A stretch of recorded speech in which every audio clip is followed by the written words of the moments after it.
What I find atrociously upsetting is how many British troops have died in a war which I regard as totally futile. We allied with America back in 2002 after Tony Blair read a dossier, I believe, was written by a student, which basically suggested that Saddam Hussein posed a threat on the United Nations and had weapons of mass destruction. Entirely erroneous, completely incorrect. So then, of course, after 9/11, we should have pursued Al-Qaeda. We should have hunted down Osama bin Laden, who was the serious threat, of course, who, of course, had nuclear control and posed a threat to America. But no, we went into war with Iraq, and hundreds of British and American troops, of course, died in a war which was totally futile. We lost many of our men when actually it wasn't our war to fight. I appreciate that America has assisted us with previous wars and, has always been there to support us. But in actual fact,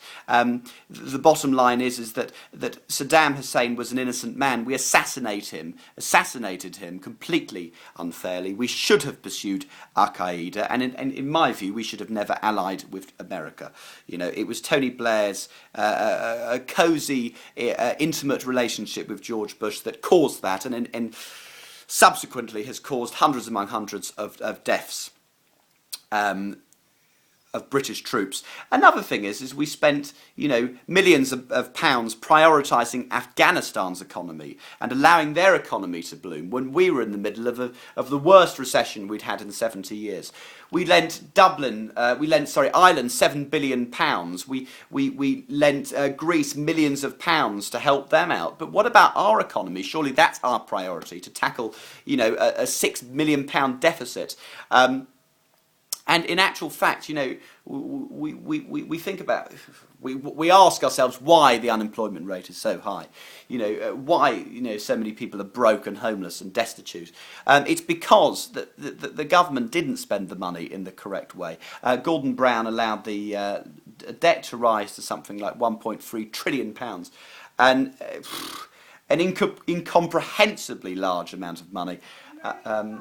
Yes.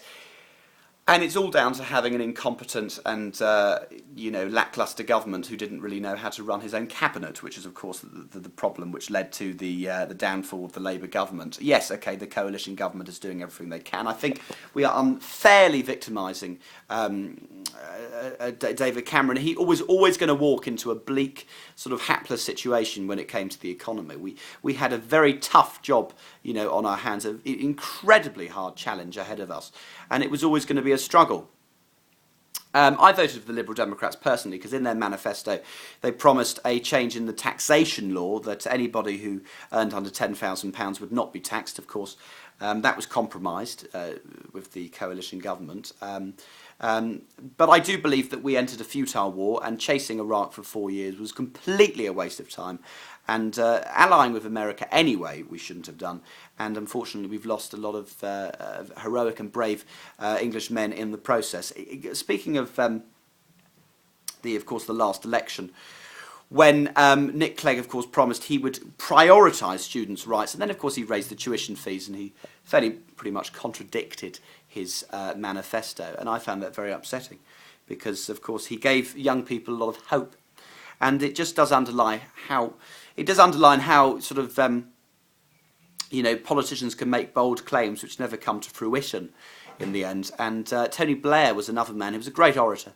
He was fantastic at brainwashing and making and convincing the British public that New Labour was really about change and transformation after the last Conservative government. And of course, he did absolutely nothing but led us into a futile war. And, then, of course, Gordon Brown let the debt rise. So, yes, it does frustrate me that politicians tell lies they make these great claims that they never follow through. So that's why I'm feeling slightly sort of inclined to be apolitical, adverse to listening to politicians' lies and spurious tales. And I do think it's a shame, of course, that that we are in a very difficult economic state. Of course, the recession, as we know, was caused by the bankers loaning people amounts of money that they knew they were never going to be able to pay back. But it's Gordon Brown who should be accountable for allowing the situation to escalate and spiral out of control by the debt rising. Had he not allowed that to happen, we wouldn't be in the financial mess that we're in right now. And I think now David Cameron is left to pick up the pieces. He was never going to be a popular Prime Minister. We knew that. I'm more frustrated about Nick Clegg because everything that he wrote and claimed to do, in his manifesto, he hasn't followed it through. There was always going to be a compromise, but yes, I do believe that he could have done better. Where do I see the economy in 2 years? I see it in a much more hopeful situation. Hopefully the unemployment rate won't be so hard. Hopefully businesses will be blooming. Hopefully, the country will be coming back to life. But, it's as I said before, it was always going to be a challenge ahead of us. And it does worry me how sort of apathetic a lot of people are towards politics, because of course it's our country, it's the way that it's governed, it's the way that it's run. Politics affects us all on our daily life, whether we are aware of it or not. So I think there should be a wider awareness of the political implications that they can have on our country. Speaking about politics, actually, I heard that recently there's a reality TV show going on in Palestine, and the winner of it becomes I don't think it's the president, but a very important MP. And I was just imagining that if somebody won Big Brother or Love Island or I'm a Celebrity, Get Me Out of Here in this country, can you imagine Katie Price becoming an MP? No, I can't. So that's a very strange idea, isn't it?